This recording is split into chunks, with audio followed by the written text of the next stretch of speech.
Everybody always says, if you tried your best, that's all that matters. The best is all you can do. If you tried your best, it doesn't matter what happens. It doesn't matter if you lose if you tried your best. Most people have heard that before. But there is a secret to the universe that most don't know. If you actually try your best, you can't lose. Not pretend to try your best, not try your best 90% of the time, not try your best with excuses. If you genuinely try your best all of the time, all day, every day, it's impossible to lose. So when people say, if you tried your best, it's okay to lose, that is a logic fail. Because if you lost, you didn't try your best in the first place. If you actually try your best, it is impossible to fail in this life. God is watching and he rewards those who want it the most. If you want it the most, you can have it. It's a competition. Every dollar you want, the house you want, the car you want, other people want, you have to win. You have to want it the most and genuinely do your best, because most people aren't capable of doing their best anymore. To get up every day, whether they feel like it or not, and perform regardless. That is the secret. You cannot fail if you try your best. So if you don't have the car you want, the woman you want, the relationship you want, the friends you want, the house you want, you haven't been trying your best. Because I guarantee you, the second you do, you'll have all of it. I believe there's only 3 reasons people are not rich. One of 3 reasons. They're either stupid, arrogant, or lazy. Stupid is actually the smallest category. People think, oh, you know, there's a lot of stupid people. There are, but I know a lot of stupid people with a lot of money, right? There's so much money in the world. To be too stupid to generate money, I think is less than 5% of the population. We're genuinely too dumb to ever make a good wage. Then you have arrogant and lazy, and these are the 2 most common.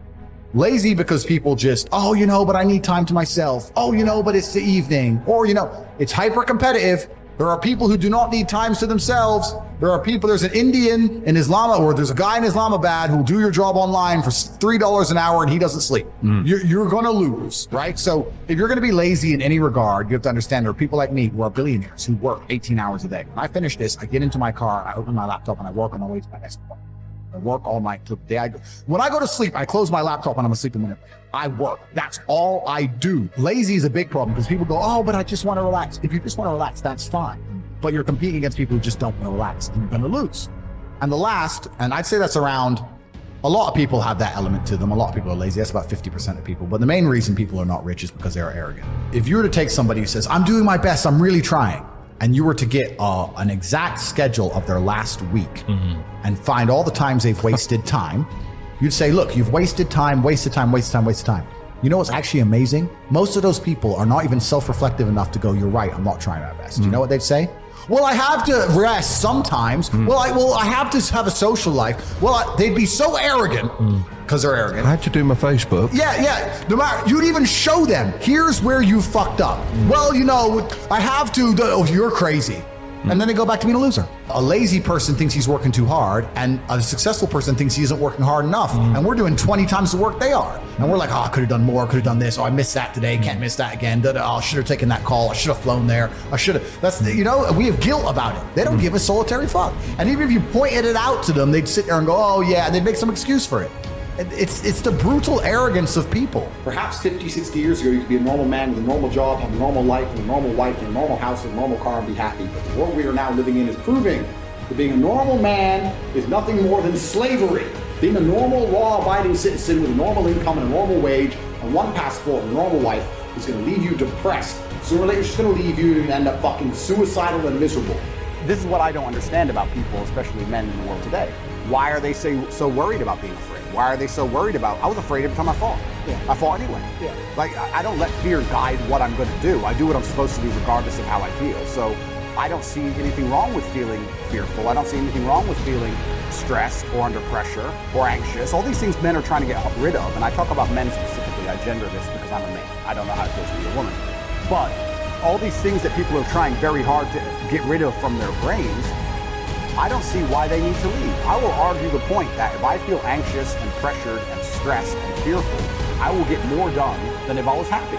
I think if I was happy, I'd just be hedonistic and just wasting my time. I think that you get a whole bunch done with these negative connotations and negative emotions, and I think that life is suffering and pain, and you're here to go through it, and the sooner you get used to the taste, the more successful you're going to be. I have no interest in trying to change the flavor, my friend. The flavor of life is pain, and I will eat all of it. And it doesn't matter if they put me back in jail or not. I'm not sitting there going, how can I be happy in jail? I will sit in jail and say, yes, this sucks. It's supposed to suck. Yes, I'm not enjoying this. Yes, I'm anxious and paranoid. And yes, that guy might stab me. And yes, I can't sleep and I miss my family. And this is what's supposed to happen to me. And this is how I become the best man I can possibly be. And I'm going to succeed regardless. So if you're not the person who's waking up every day going, how do I improve my existence? Then nobody is. Nobody on the planet is considering improving your one spin on Earth. No one else cares. Nobody else cares. So if you don't care, then you're fucked. So you need to wake up and care. And it's amazing to me, like you're saying, how did I find my mentors? I just tried a bunch of them. Like when I had no money, I would try very hard I'd listen to lots of different people, or I'd try different things. And I wasn't scared to invest in myself, because I understand that, look, if he's taking time out of his life, then I need to reward him for it financially.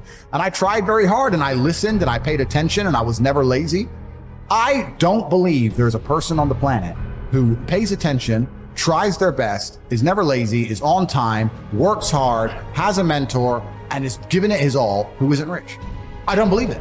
I think that if you do all those things, you're rich. And if you don't have any money, you're missing one of those key elements. Now, you can fool yourself and you can fool everyone else and you can pretend you're doing them, but if you're truly honest with yourself, am I finding people who are trying to teach me what I want to know? And am I trying my best? And the answer is fucking no every time. For you to become rich and successful is going to require pain and suffering. And you have to understand exactly what your dream life is to make the pain and suffering worthwhile. Think about it. Have you ever been to the gym and seen a person in fantastic physical condition? They're strong, they're ripped, they're large. And you say to them, how did you get so big and strong? And they say, I don't know. Oops, it kind of just happened. Or have you ever found a really rich man or a very successful man and said, how did you become rich and successful? And he goes, I don't know, bro. I just woke up one day and it kind of happened and now I'm living my dream life. No, there is a very detailed plan and roadmap. For you to become strong, you must eat a certain way. You must train a certain way. For you to become rich, you must earn money a certain way. You must understand exactly how you're going to make money, whether you're going to be a public-facing figure like me or a man of the shadows with millions of dollars. Unknown, but extremely powerful. You have to design your dream life. What house are you going to live in? Who's your woman going to be? Is she blonde? Is she brunette? What car are you going to drive? Have you even gone on the internet and spec'd your car? You can design your dream car right now for free on the internet, and you can choose the color. You can choose the wheels. You can choose the car. Is it a Lamborghini? Is it a Ferrari? Is it a McLaren? How much does it cost to the dollar? You talk about your dream life. You don't even know what your dream life is. How do you expect to get to a destination when you don't know where you're going? The last thing I am is a hater. If you make a bunch of money and you put it next to me in a Lambo, I'm gonna be the guy who shakes your hand and says, gee, boom, you escaped the Matrix. Congratulations, welcome to the free world. That makes me happy. I want all of you to win. I'm not a hater. I'm not out here hoping I get to win and you lose. If you lose, you deserve to lose because you didn't take action. If you take action, you will win.